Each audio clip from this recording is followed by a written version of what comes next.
Soyez bénis. Je crois que vous vous mettez debout avec vos Bibles à la main. Nous allons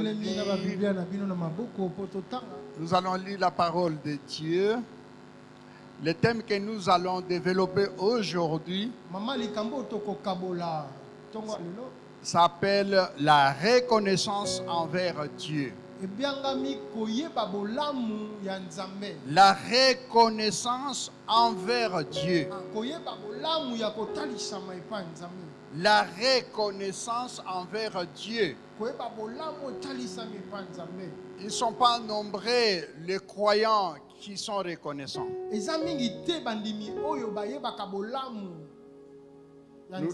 Nous lisons la parole de Dieu dans Genèse chapitre 50. Dans le verset 20.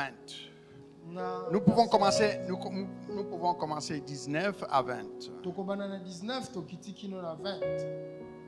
Nous lisons au nom du Seigneur Jésus. Joseph leur dit: soyez sans crainte, car suis-je à la place de Dieu? Vous aviez médité de me faire du mal.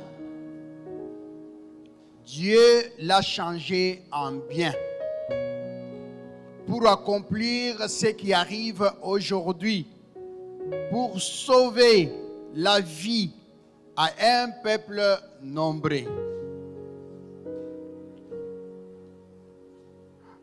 Je relis le verset 20. Vous aviez médité de me faire du mal.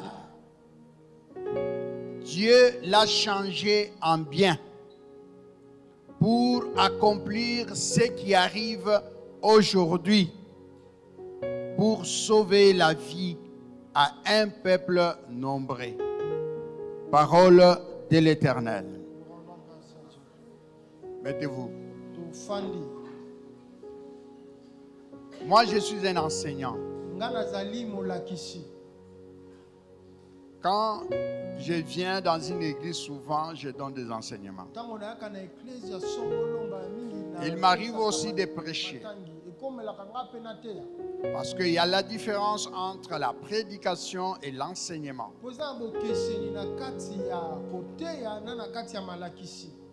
La prédication, c'est persuader quelqu'un à accepter Jésus-Christ comme Seigneur et Sauveur. Et l'enseignement, c'est la transmission des connaissances. La connaissance de la doctrine de Jésus-Christ.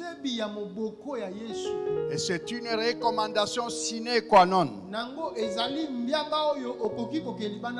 Le Seigneur a dit: allez, faites de tout le monde mes disciples, baptisez-les, faites ceci, faites cela, enseignez-leur à observer ou à s'imprégner tout ce que je vous ai enseigné.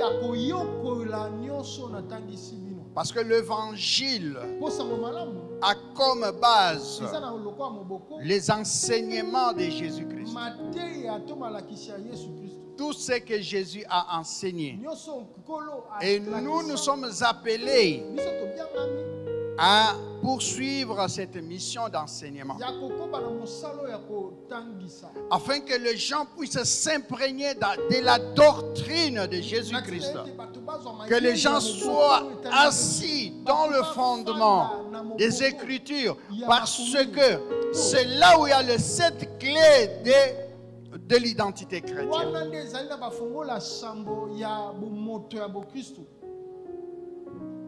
Si tu n'es pas bien enseigné, tu ne connaîtras pas les 7 clés de l'identité chrétienne. C'est 7 clés qui peuvent t'ouvrir le porte dans ta foi. Il y a beaucoup de choses que dans des églises parfois nous ignorons. Et parfois, nous n'avons pas l'essor, nous n'allons pas de l'avant et nous ne gagnons pas dans cette foi.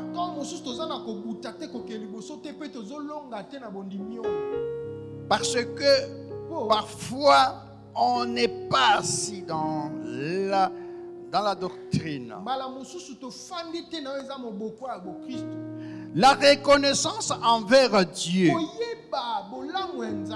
met en lumière une attitude de gratitude. La gratitude envers Dieu. La gratitude face aux bienfaits de Dieu.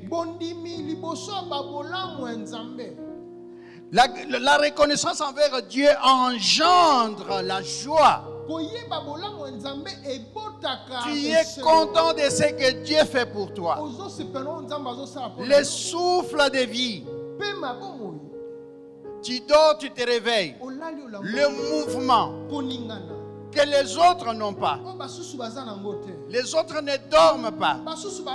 Mais toi, tu parviens à dormir. Tu parviens à marcher. Tu parviens à faire des études. Tu parviens à les terminer. Ce sont des bienfaits.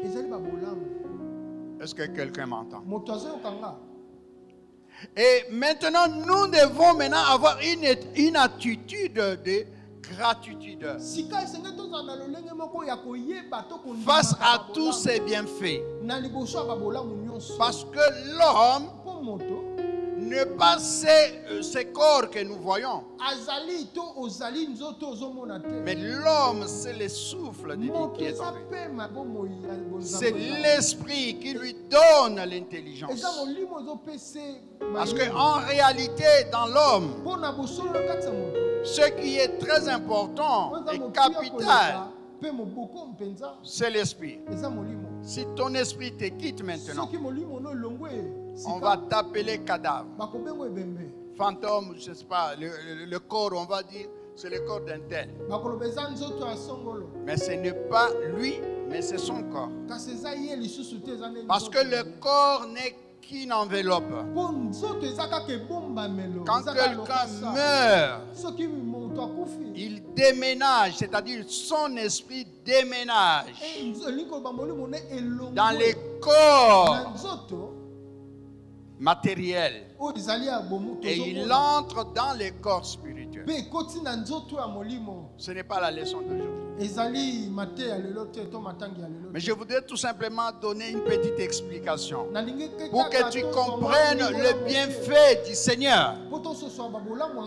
Pour que tu puisses savoir que le bienfait, ce n'est pas seulement avoir des voitures, avoir des maisons, pour voyager, aller en Europe.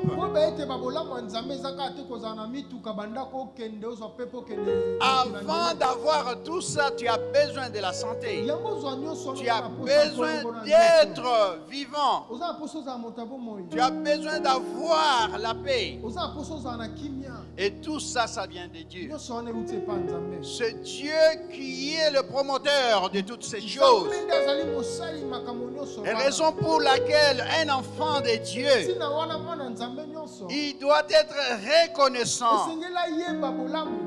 Parce que la reconnaissance envers Dieu engendre la joie, engendre la paix, engendre la justice. Tu es maintenant juste envers Dieu. Tu reconnais ses bienfaits. Quelqu'un qui n'est pas reconnaissant, il ne peut pas aller plus loin avec Dieu. Même Israël, le Seigneur lui-même lui demandait: Israël, sois reconnaissant. Parce que c'est la première nation qui a connu Dieu. Et cette nation est un modèle. Dites Amen. À ce que je dis parce que c'est la vérité. Amen. Amen. Donc, la reconnaissance est une vertu. Qu'est-ce que c'est la vertu? C'est quelque chose de bien. La vertu, c'est une bonne chose. Quand on dit que la femme est vertueuse,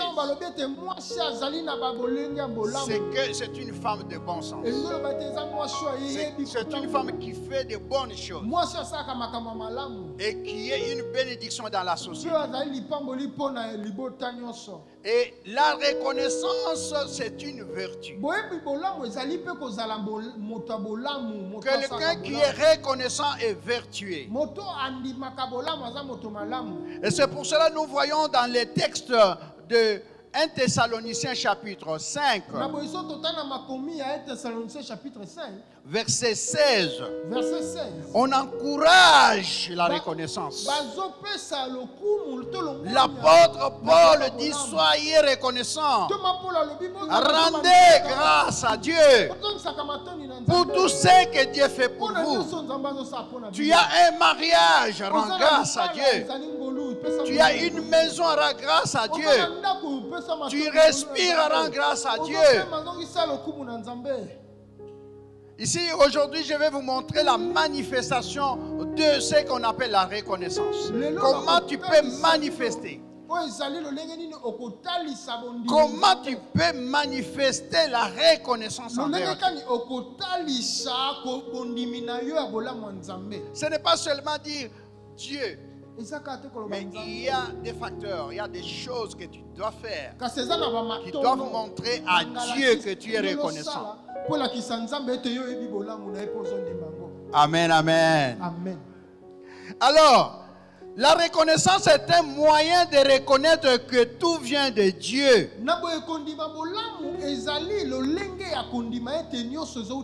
La reconnaissance est un moyen de cultiver l'humilité et de renforcer aussi notre foi. Et même dans des difficultés. Nous venons de lire le verset de Genèse chapitre 50.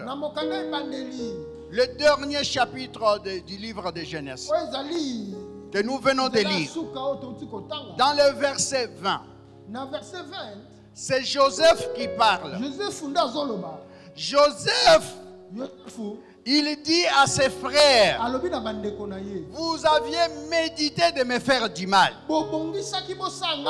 mais Dieu a changé ce que vous aviez médité.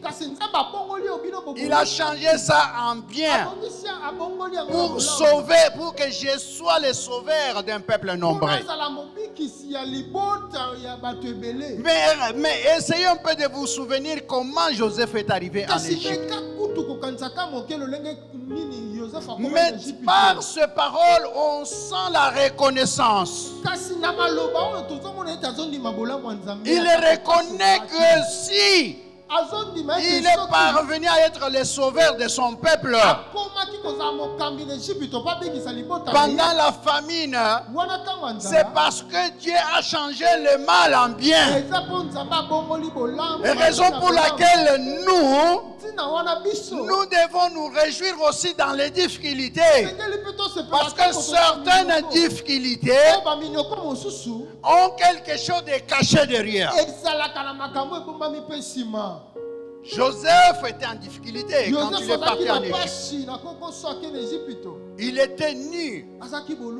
On avait déchiré sa robe multicolore. On l'a lié par ses frères, on l'a vendu. Mais maintenant il parle. Il y a beaucoup de chrétiens, quand il est dans la difficulté, il n'est pas reconnaissant envers Dieu. Il y en a même qui abandonnent. Donc, par exemple, il avait une fiancée. Mais le fiancé l'a quitté. Ou la fiancée l'a quitté. Il dit: j'ai prié beaucoup pour que je puisse me marier. Mais comme mon fiancé m'a quitté, alors je n'irai pas à l'église. Je me révolte contre Dieu. Mais il ne sait pas pourquoi le Seigneur a voulu cela. Peut-être que cet homme-là n'allait pas faire tout un long chemin avec toi. Et le Seigneur prépare toujours le meilleur. Parce qu'il est celui qui a préparé notre destinée. La destinée de chacun de nous est dans les mains de Dieu. Le Seigneur parle à Jérémie. Il dit, je connais les projets que j'ai formés pour toi. Jérémie n'était pas n'importe qui. C'était un oint de Dieu. Un homme qui avait un grand ministère. Le ministère de prophète. C'était quelqu'un que Dieu avait choisi personnellement. Et lorsque il était dans son ministère, c'est quelqu'un qui a souffert en étant ministre de l'autorité de la parole. Ministre de l'autorité de la parole en qualité de prophète. Parmi les 5 ministères que vous connaissez. Mais ce n'était pas de l'eau à boire. Parce que son ministère était contesté par tout le monde.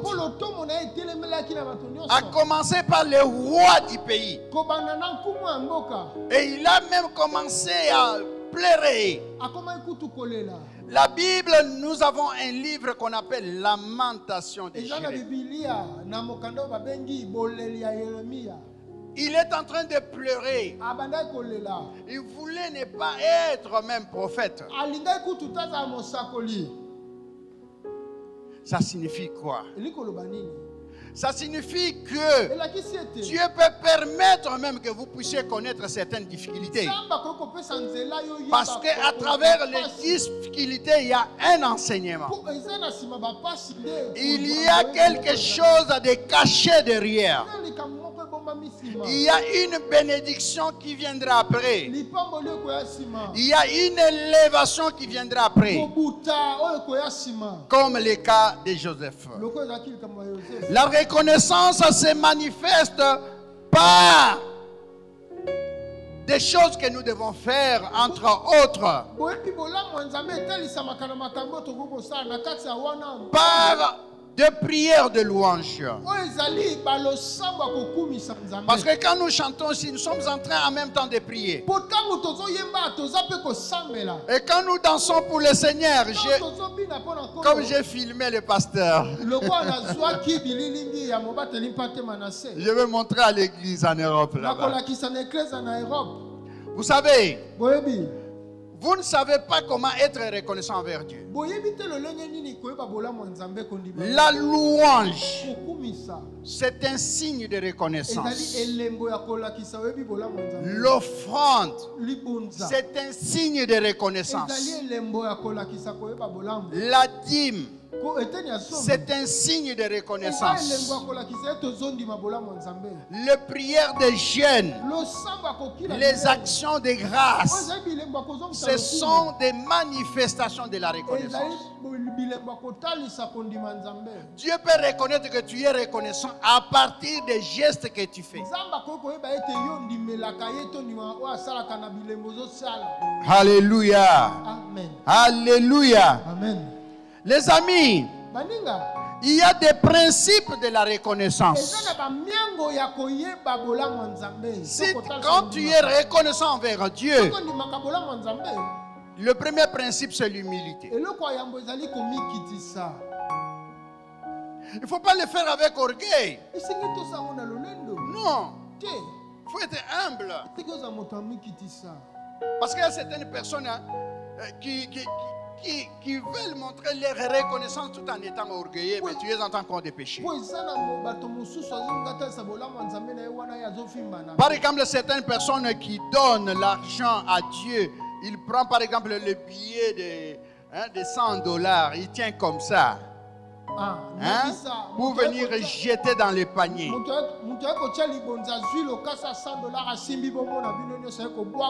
Mais pourtant, l'offrande est une reconnaissance.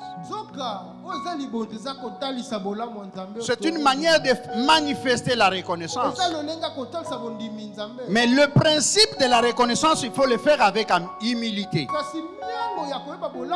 Et ce que tu donnes, que personne ne sache. Il faut fermer ta main. Que personne ne voit ton offrande. Moi, je refuse même que mon épouse voie mon offrande. Quand j'ouvre, par exemple, mon porte-monnaie, je fais sortir les billets. Je ne veux pas qu'elle voie. Elle aussi, je lui dis, mais il faut cacher. Ce n'est pas bien. C'est le secret entre toi et Dieu. Et c'est une parole de Dieu. Le Seigneur a dit, c'est que la main gauche donne. Il ne faut pas que la droite le sache. La même chose quand la main droite donne. Il ne faut pas que la main gauche sache. Et dans les couples, nous sommes la main droite et la main gauche. Alors quand je donne à Dieu, il ne faut pas que ma femme sache. Elle aussi doit faire un effort pour que moi je ne sache pas ce qu'elle met. J'espère que je parle à une personne. Amen. Amen. Donc l'humilité transforme notre relation avec Dieu. Et elle menace même, donc c'est-à-dire qu'elle amène même notre relation avec Dieu à tout autre plus de bénédiction. Parce que quand Dieu voit que tu es humble et en même temps reconnaissant, et tu manifestes ta reconnaissance en toute humilité, Dieu ne tarde pas à te confier de grandes choses. Alléluia. Amen. Parce que c'est ce qui arrive dans notre vie chrétienne. Parfois tu donnes, mais tu donnes comment? Avec l'orgueil, pour que tout le monde sache que c'est toi qui donnes beaucoup d'offrandes. Même ta dîme, tu dois le faire en secret. Parce que c'est le secret entre toi et Dieu. Et c'est comme ça que tu seras béni. Je parle à une personne. Amen. Amen. Parce que l'humilité, donc, nous évite l'orgueil, comme je le disais. Et donc, ça nous évite aussi le détachement avec Dieu, parce que Dieu résiste aux orgueils. Dieu résiste aux orgueils, mais il fait grâce aux humbles. Et raison pour laquelle je vous dis que dans la manifestation de notre reconnaissance, le premier principe, c'est l'humilité qui précède la gloire. Et le deuxième principe, c'est la joie. Vous devez le faire avec joie. Il ne faut pas regretter. Ah, j'avais seulement $20. J'ai donné ça à Dieu. Non, ça non. Il ne faut pas regretter. Ce que tu as donné à Dieu, tu as investi dans l'œuvre de Dieu. Est-ce que quelqu'un m'entend? Tu as investi dans l'œuvre de Dieu. Et Dieu pourvoira pour toi. Parce que Dieu est le meilleur rémunérateur. Il est le meilleur rémunérateur que ton patron. Le meilleur, je te dis. Et le parfait rémunérateur. Alléluia. Amen. Tu dois le faire dans la joie. Parce que quand nous sommes dans la joie, nous donnons encore la force au Saint-Esprit de faire beaucoup de choses. Et parce que la joie du Saint-Esprit, c'est encore notre force à nous. Ça, c'était le deuxième principe. Et le troisième, c'est la patience. Quand tu donnes quelque chose à Dieu, tu as encore demandé une autre chose. Sois patient. Parce que la patience, c'est le dérivé. C'est le dérivé du fruit de l'esprit. Parce que le fruit de l'esprit, il y en a un. Ils ne sont pas neuf. Comme on enseigne souvent. Le fruit de l'esprit, c'est l'amour. Et c'est l'amour qui engendre la patience. C'est elle qui engendre donc la bonté, etc. etc. Et nous devons être patients. Parce que c'est l'amour. Tu vois, quand tu aimes quelqu'un, tu es patient même de se fâcher contre lui. Tu es tolérant envers lui. Tu supportes tout ce qu'il te dit. Parce que tu as l'amour. Parce que l'amour, c'est le fruit. Mais quand vous lisez la Bible, vous allez voir, la Bible ne parle pas le fruit au pluriel. Mais il parle au singulier. Ça veut dire qu'il y a un seul fruit qui s'appelle l'amour dans Galates chapitre 5 verset 22. Vous allez lire ça. Mais le détail sur le fruit de l'esprit est dans 1 Corinthiens chapitre 13. À partir de verset 1 jusqu'à verset 13 aussi, je crois. Je commence à oublier beaucoup de versets. La vieillesse. Amen. Hein? Amen. Oh, dites Amen que je continue. Ah, mais l'église n'a pas comprendre. Je ne vous comprends pas dans cette église. Amen. Amen. Ah, wana sikwe bandi oyoka. Parce que epa na ngai na yebisa bango so bozolo ba mente na ke kovanda. Chez moi, je leur dis, si vous ne dites pas Amen, je rentre m'asseoir.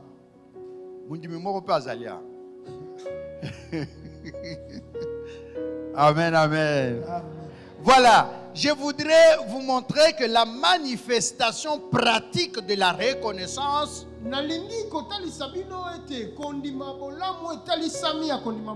est très nécessaire. Il faut être patient. Tu as demandé à Dieu. Attends. Dieu agira au moment opportun. Parce que Dieu a besoin de voir ce que toi tu as sur le plan spirituel. Quelle est la réserve que toi tu as sur le plan spirituel? Dans ta coupe, il y a quoi? Parce que vous savez que nos prières sont comme deux parfums. Quand vous lisez Apocalypse, on vous dit ça, que les prières des saints sont des parfums de bonne odeur. Pour que ta bénédiction vienne, il faut que ta coupe soit remplie. Est-ce que vous m'avez entendu? Amen. Si ta coupe n'est pas remplie, donc on ne va pas traiter ton cas par Dieu. Dieu attendra que ta coupe soit remplie pour qu'elle soit présentée devant son autel. Et ce temps-là, c'est le temps de la patience. C'est-à-dire que tu as demandé quelque chose à Dieu.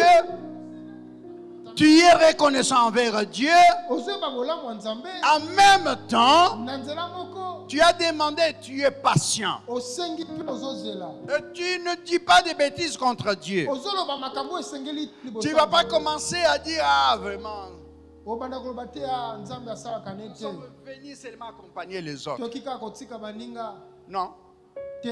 lorsque ta saison viendra, Tango ekekeno ekokoma. le Seigneur agira certainement. Kolo akosala solo. Même si les autres se marient aujourd'hui, Ata basusu bazobala lelo. toi tu te marieras aussi un jour. Yo poko balaka mokolo moko. Et ton jour, Mokolo wana yo. personne ne va changer ses jours. Moto te akobongwa mokolo wana. Parce que devant Dieu, il y a un calendrier. Ezali na calendrier. Nous les hommes, nous comptons dans les chronos. Biso bato totangaka na ntango. Notre temps, on l'appelle chronos. Tango na biso to babengaka yango chronos. Le temps de Dieu, c'est les kairos. Kasi tango nzambe babengaka yango kairos. Kairos. Kairos. Vous entendez? Bozoyoka. C'est-à-dire quand nous nous comptons, Dieu ne compte pas. Tango biso tozotanga nzambe abanina Et kotanga. quand nous arrivons à 1000, Tango tokomi 1000. Dieu compte 1. Nzambe atangi moko. Vous avez entendu? Boyoki. Alors, c'est pour cela qu'on vous demande d'avoir la patience. Na bonde basengaka biso toza Parce bato. que quand les kairos, Tango kairos. kairos de Dieu Kairos ya nzambe. sonnera, Ekobeta. même s'il y a des sorciers dans la famille, Ata kozala bato asoloka libota. même s'il y a des magiciens, Ata kozala bato ba. les kairos de Dieu quand ils Kairos ya sonnent. nzambe ekokokisama. Donc le problème, Makambo na yo ekofoma. la solution sera trouvée. Ekomonana. Parce que Dieu n'agit pas comme des hommes. Po nzambe asaka lokola bato. Dieu nous regarde. Nzambe atalaka Et biso. Dieu a besoin de ta coupe remplie. Aza na posa ya tenino etonda. Il faut être dans des églises où on fait encore beaucoup de prières. Esengeli ozala na eklesi oyo basaka no Et dans loso. chaque église, vous devez avoir un groupe d'intercession. En eklesi nyonso esengeli kozala na lisanga ya basambeli. Vous pouvez même les avoir 3, 4. Bokoki kozala na bango misato to Un groupe qui prie le matin, un autre qui prie à midi, un autre qui prie le bao soir. babondelaka na ntongo na midi mpe na pokwa. La jeunesse doit avoir un groupe de l'intercession. Ah, oyo esengeli bilenge esengeli bazala Vous na devez vous lisanga basambeli. organiser. Esengeli bomibongisa. Parce que dans cette vie, il y a beaucoup de défis. Mpo na bongo oyo eza na makambo ebele esengeli Il y a des défis de freinage. eza na makambo ezokanga. Il y a des esprits Eza na qui ont accompagné Lucifer sur la terre. oyo ememaki satana na Et mokili. ces esprits sont contre notre évolution. Milimo wana ezotelemela kokenda biso. Parce qu'au fur et à mesure que nous évoluons, au fur et à mesure que nous allons nous attacher à Dieu, ces esprits sont là pour freiner notre évolution. wana mingi biso tozokende liboso tokokangama na nzambe. Milimo wana ezokanga biso. Mais le Seigneur nous a donné des armes spirituelles. Polo apesa biso ba oyo ezali bibundela Je milimo. crois que vous connaissez les armes spirituelles. Nakata te boyebi bibundela Et molimo. parmi les armes spirituelles, la plus efficace, c'est la prière. Kati ya bibundeli ya molimo oyo eyokamaka mingi eza losambo. Parce que quand vous lisez Éphésiens, Ntango otangi mokanda baefesia. il parle des armes spirituelles. elobeli na ntina bibundeli ya molimo. Et il vous dit Mpe elobeli na bino. que l'arme le plus efficace, Ete munduki oyo c'est la penza prière. eza losambo. et la prière, vous devez le faire en tout temps, toutes sortes de prières. Losambo esengeli bosala yango na ntango nyonso mpe lolenge nyonso ya Parce que la balosambo. prière, c'est aussi une action de grâce. mpo losambo eza mpe eteni ya kotalisa bolamu ya nzambe. Quelqu'un m'entend? Moto ayoki nga amen. Il me reste combien de minutes? Etikali nga ntango boni. 15 minutes. Ok. Je dois être dans les temps. Alors, maintenant, je voudrais vous parler maintenant Sika nali kobala bino. qu'il faut aussi témoigner. Esengeli mpe kopanza. Parce que to c'est koloba. aussi la manifestation Yango mpe ezali kotalisa de notre reconnaissance envers lui. boyebi ya bolamu ya nzambe. Est-ce que vous m'entendez? Bozokanga. Je ne sais pas si vous témoignez. Aujourd'hui, je n'ai pas vu des gens témoigner ici. Nayebi te soki botatolaka lelo namoni bato bazotatoli te. Moi, j'étais là, je n'ai pas vu des gens témoigner. Nga nazalaki wana namoni bato batatoli te. Mais alors que, comme vous êtes là, Nzoka ndenge bofandi awa. votre présence en cette église, Kozala bino na eklesi oyo. c'est déjà un bienfait. Eza bolamu. Vous m'entendez? Ozokanga. Donc, quand tu t'es réveillé le matin, Ntango olamukaki ntongo. la première personne à qui tu dois parler, c'est le Seigneur. Moto ayambo esengi oloba na eza nzambe. Ça ne doit pas être, je ne sais pas, un copain ou je ne sais pas quoi, les réseaux sociaux. Eza Hein? tiktok te whatsapp te mwasi mobali Tu te. te réveilles, tu commences à regarder, à fouiller maintenant les téléphones. Olamuki oke na story ya Facebook. Et tu oublies même que il faut dire merci Seigneur. Obosani kutu oloba na nzambe matondi. Le témoignage est très important. Vous témoignez d'abord à Dieu et vous témoignez devant les hommes.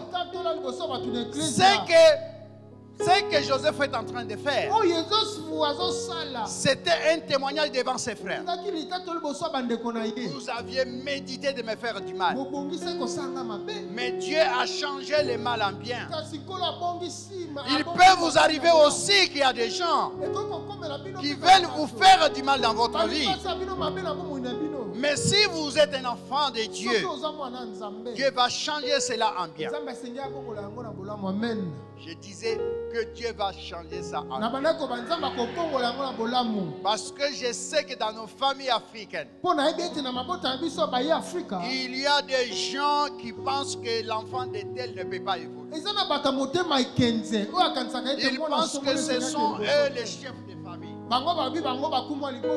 Mais les chefs de famille, il y en a un. C'est le Seigneur Jésus.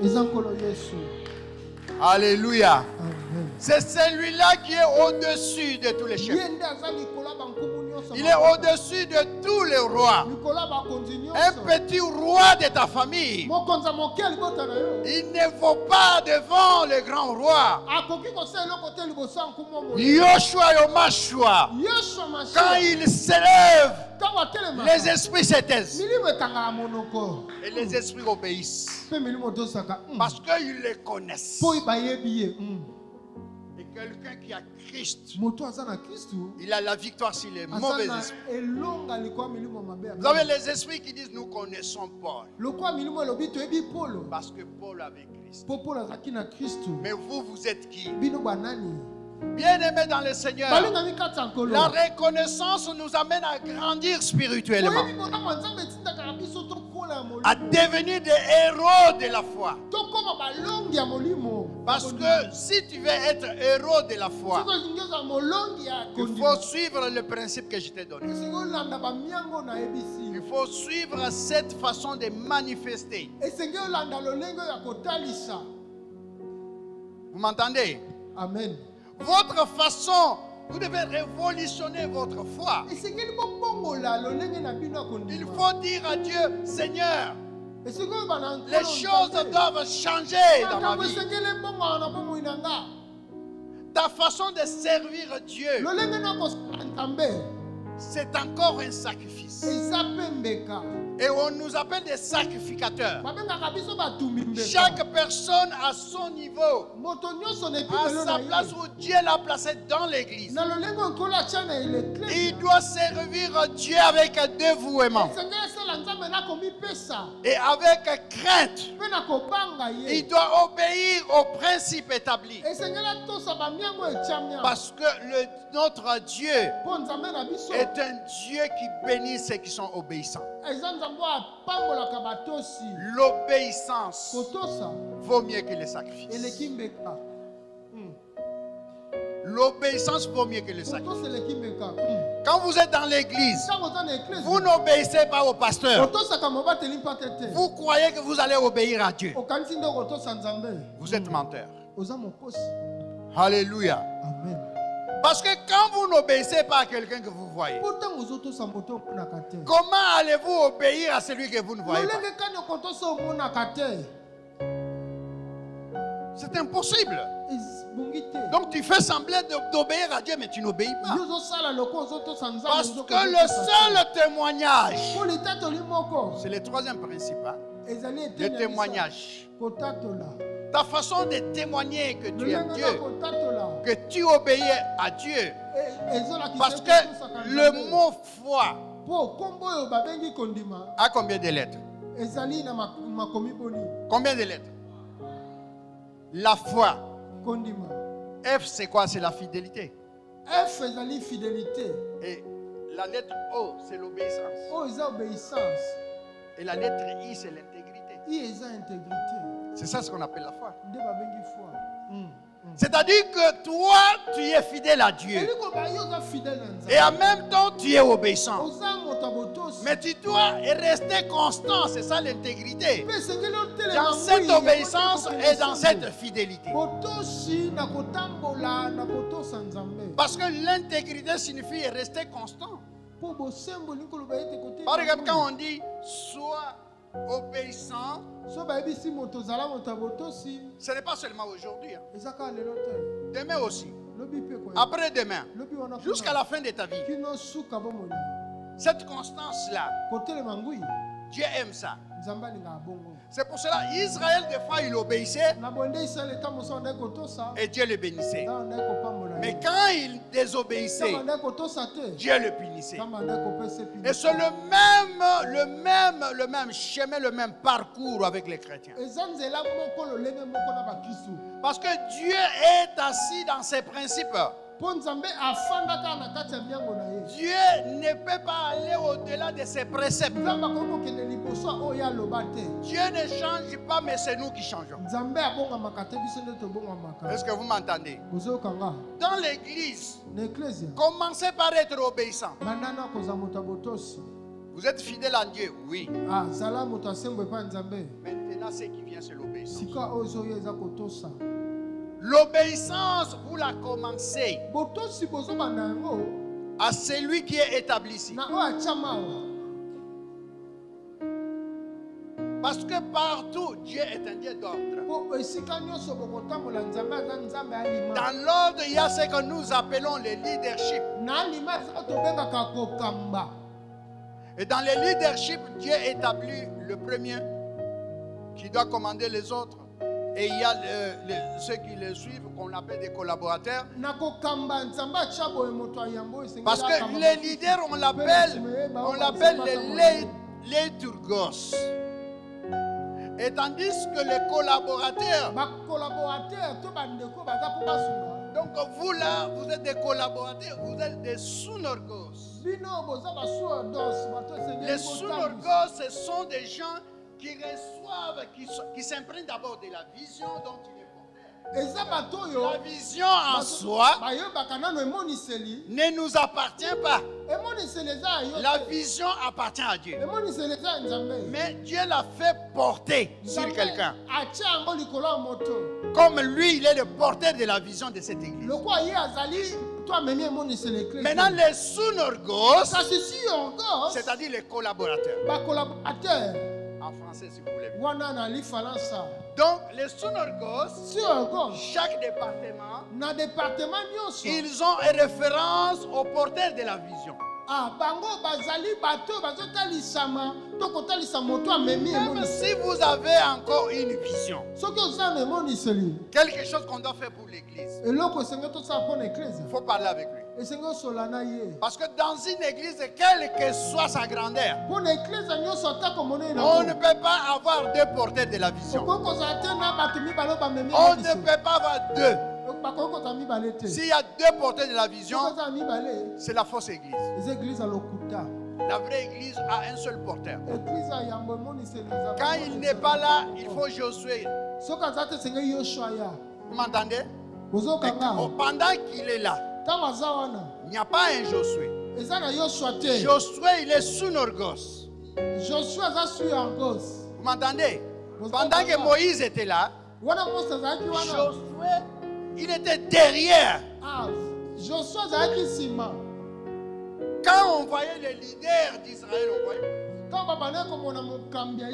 c'est quand Moïse a disparu que maintenant Dieu a poussé maintenant Josué devant. Quand vous lisez les livres de Josué, quand Dieu parle, il dit mon serviteur Moïse est parti. Maintenant, c'est toi qui dois prendre la relève. Il dit de paroles d'encouragement dans son ministère. C'est quand, à ce moment-là, il n'était pas là. M'entendez? C'est comme ça qu'on doit conduire une église. L'église ne doit pas avoir plusieurs têtes comme ça. Une tête là-bas, une tête là-bas, une tête là-bas. Celui-là, il décide. Et maintenant, les fidèles maintenant. On fait comment? Je vais obéir à qui? Et il y a la confusion. Parce que je suis en train de parler du témoignage, qui est le troisième principe de la manifestation de l'amour et de la reconnaissance. Amen, amen. Parce que dans l'église, nous devons savoir ce que nous faisons. Tu viens à l'église. Qu'est-ce que tu fais dans l'église? Seulement, tu arrives ici, tu trouves le banc déjà dressé. On a déjà balayé la salle. On a déjà mis tout en place. Tu viens avec fierté, tu te mets. Quand l'église termine, tu es le premier à sortir. Tu ne dis même pas bonjour aux gens. Même aux intercesseurs qui prient pour toi. Tu ne dis rien. Au porteur de la vision, tu ne dis rien. Ce n'est pas une bonne façon de témoigner la reconnaissance envers Dieu. Parce que dans notre reconnaissance, nous devons aussi témoigner pour des gens que Dieu a placés devant nous. Parce qu'eux aussi doivent voir notre reconnaissance envers nous. Vous êtes bénis parce que vous avez prié. Mais comment vous êtes parvenu à être dans l'église? S'il n'y avait pas quelqu'un que Dieu a établi, et que c'est quelqu'un-là, il a mis tout son poids pour que l'œuvre existe. Alléluia. C'est comme ça que nous devons témoigner. Il ne faut pas témoigner avec l'orgueil. Avec trop de paroles. Je ne dis rien. Ou qui ne disent rien. Vous savez, sur le témoignage, je vous ai dit que vous devez même témoigner votre reconnaissance, même dans les difficultés. Quand vous lisez la Bible, vous allez voir Silas et Paul. La Bible parle de Silas beaucoup plus dans ces versets-là. Ce sont des versets que vous connaissez. Vous n'allez pas me demander de les lire. Vous les connaissez très bien. Mais regardez, ces gens étaient en prison. Mais ils étaient reconnaissants envers Dieu. Pendant qu'ils sont en prison, et ils chantent des cantiques de louange en signe de reconnaissance au Seigneur. Pour montrer à Dieu que si nous sommes dans cette difficulté, c'est grâce à toi, parce que toi tu as permis que nous soyons arrêtés pour ton nom, parce que nous sommes en train de parachever l'œuvre que tu as commencée, l'œuvre de la souffrance, pour établir le royaume de Christ. Beaucoup de gens ne savent pas ça. Il faut aussi accepter de souffrir pour Christ. Alléluia. Amen. Aujourd'hui, vous allez aller dans des pays comme la Russie, etc., dans des petits pays de la Fédération de Russie. Ou même en Iran, tu prends la Bible comme ça, on t'arrête. Il y a toujours des martyrs jusqu'aujourd'hui. Mais aujourd'hui, vous êtes dans un pays où même le président il va à l'église. Il chante, il danse. Dans beaucoup de pays, il n'y en a pas. C'est une grâce. Alléluia. Amen. Parce que vous savez que le président peut envoûter les pays. Il peut vous amener le prix Mamakouria ici. Mais quand vous avez un enfant de Dieu à la tête du pays, rendez grâce à Dieu pour ça. Parce que tous les combats que le Congo est en train de connaître, les gens qui combattent contre le Congo combattent contre Dieu. Parce que ce pays a été dédié à Dieu, hein, vous le savez. Et vous savez que c'est Dieu qui trône sur le trône du Congo. Vous savez ça? Donc les autorités sont des gouverneurs. Hein? Mais le roi des rois, c'est celui qui est le chef, le roi de ces pays. Moi, je sais que ce pays parviendra à être civilisé et développé. Je le proclame au nom de Jésus. Amen. Parce qu'il y a un débit à tout. Amen. Il y a un débit à tout. La femme, pour avoir un enfant, elle doit souffrir. Ça, ce sont des douleurs de l'enfant. Alléluia. Amen. Je ne sais pas si j'ai prophétisé.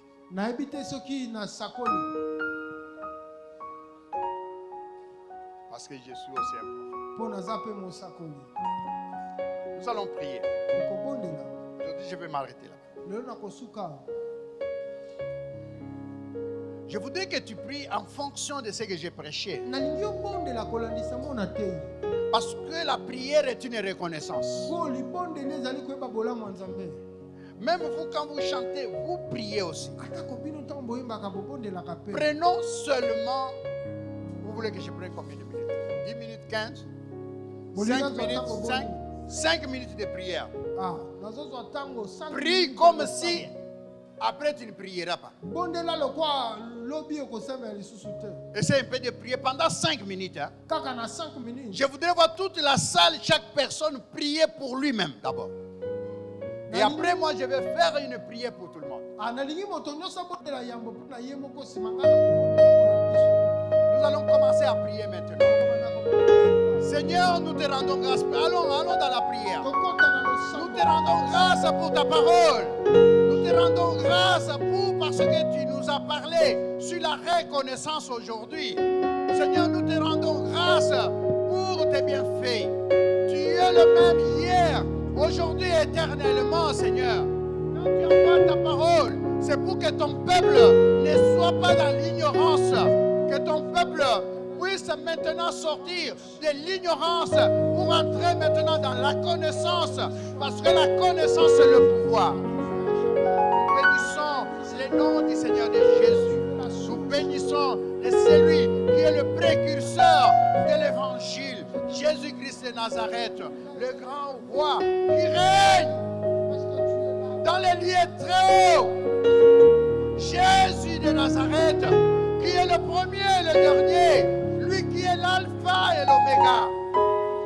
Tu es le seul qui nous envoie la parole pour que nous ne puissions pas demeurer dans l'ignorance, mais que nous soyons éclairés pour la suite des temps et que nous puissions nous imprégner de ta doctrine, car tu es le seul maître des temps et des circonstances, et c'est toi qui sauves.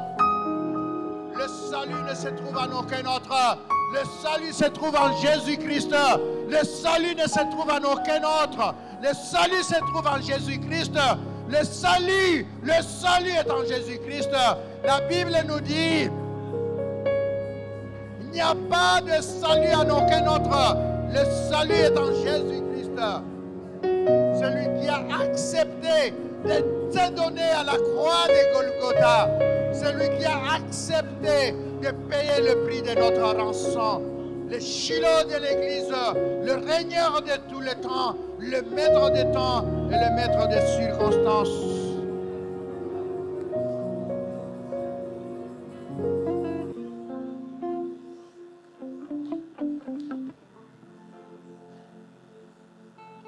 Je vais prier maintenant pour vous qui avez prié, que le Seigneur vous bénisse. Vous avez obéi à ce que le Saint-Esprit m'a inspiré. Je prie maintenant pour vous. Éternel notre Dieu, le Dieu Tout-Puissant, la Bible dit tout a été créé par toi et pour toi. Rien n'échappe à ton contrôle. Et rien n'échappe à ton contrôle. Et rien n'échappe, et rien n'est caché devant toi. Révèle-toi dans la vie de chacun. Fais exprimer ta bonté, Seigneur, dans la vie de chacun. Que chacun expérimente ta bonté et témoigne ton nom. Seigneur, j'ai foulé mes pieds dans cette église. Mais je sais, Seigneur, tu m'as dit, partout où je foulerai mes pieds, Seigneur, toi, tu vas bénir. Et tu m'avais demandé de bénir partout où je serai bien reçu. Seigneur, je bénis ce peuple qui m'a bien reçu. Au nom de Jésus-Christ, je vous bénis de la bénédiction d'Abraham. Au nom de Jésus-Christ, progressez, allez de l'avant. Soyez réellement un modèle dans la société. Que les uns et les autres expérimentent la bonté de Dieu dans votre vie. Et que vous puissiez palper de vos mains pendant votre séjour sur cette terre, que vous êtes réellement des enfants de Dieu et que si Dieu est pour vous, personne ne sera contre vous. Cette parole est oui et amen. Au nom puissant de Jésus-Christ.